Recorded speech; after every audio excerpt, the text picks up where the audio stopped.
Well, estimates is always about money, right? And we're trying to implement story points. The most famous attribute of Scrum is story points.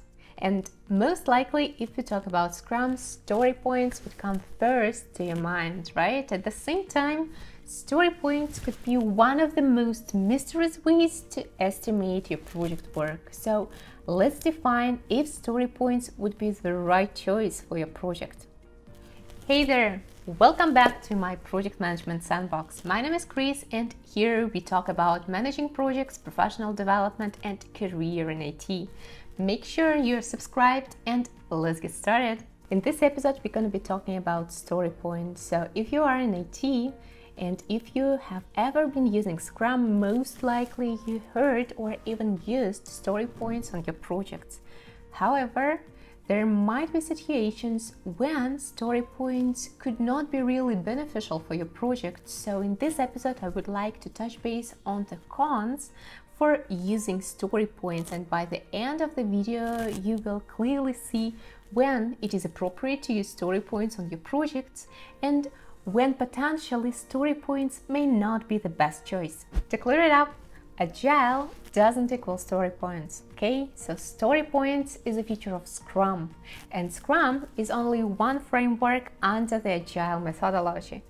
And the global feature of Agile is flexibility, which means that you're free to mix all the approaches to find the best solution that would work for your team and for your project. By the way, make sure to check this episode where I'm breaking down all the most popular project management methodologies. Cutting to the chase, let's define why story points may not work for your project. And to do this, let's answer to the following questions. First, are you leading a product team or an outsourced team? Well, estimates is always about money, right? And if, for instance, you are leading the outsourced team, most likely the team is provided to the client either on a fixed price or on a time and material basis. By the way, let me know in comments if you would want me to tell you more about the different types of contracts that can be used in projects. If you talk about fixed price projects, this is definitely not something about Scrum, but more about waterfall, because fixed price means that we're going to be dealing with constraints and budget. Again, make sure to check the episode where I'm breaking down the project management methodologies. So what about time and material? Again, the name speaks for itself, because here we are estimating time that we need to dedicate in order to deliver the project. And time is something contrarian to story points from the project estimates perspective. So what if we are dealing with a fixed price contract or with a time and material contract and we are trying to implement story points on a project? I tell you, at the end of the day, it's gonna turn into a huge headache. Basically, the thing is that we will finally need to calculate the actual project cost or actual cost of the work that was done in order to invoice the client. And this is gonna turn into converting story points into hours. Versus if we talk about salaried employees that are working in a product team who are not constrained in hours dedicated versus cost, story points could actually be a nice alternative. Oh, by the way, do you know the actual differences between the product team and outsourced team? Let me know in comments if you want me to create a video on this topic. Question number 2. Do you manage the development team only, or do you have other teams as well? The response to this question will impact the number of story points types that you are going to have on a project. Here is what I'm talking about. As you know, story point is an abstract task we are comparing our work against to, meaning we cannot use the same story point for development, quality assurance, or tech writing team.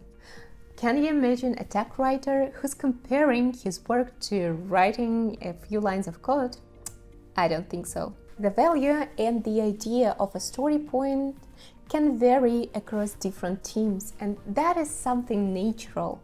For instance, we can take an abstract case or, for instance, a tasty cake. And from this perspective, the team of cooks will define how much effort they will need in order to bake this cake. The team of waiters will define on how many pieces of cake they will be able to sell.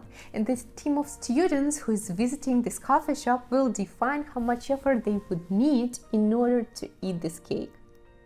Same happens in the development teams. Different teams are going to apply different types of skills in order to execute the work, and therefore they're going to have different references what they're going to compare their work to. The third question you are going to respond to while deciding whether to use story points or not is how much conservative your stakeholders are. Although Scrum was not born yesterday, for some people still it is complicated to understand how actually story points work. Basically, the most frequently asked question on a project is how much and when, and using story points the response may be not explicit enough. Again, converting story points into hours or days of work is not the best decision. Initially, it breaks the whole concept of using story points, and it's gonna cause additional pain in the neck. If your stakeholders are open-minded and easygoing, go ahead and suggest using story points on a project. Otherwise, sticking with hours really could be less painful. To protect story points, I would like to mention that having story points on a project doesn't equal chaos, okay? Although we're not going to have the regular hourly schedule, we're still going to have milestones and the delivery timeline. The difference is that the schedule is not going to be built based on the actual hours of work, but based on the team capacity and velocity. If you would like to continue talking about story points, make sure to like this episode and to let me know in comments. I will understand that you are interested and I will create more videos on this topic. Thank you for watching. Cheers!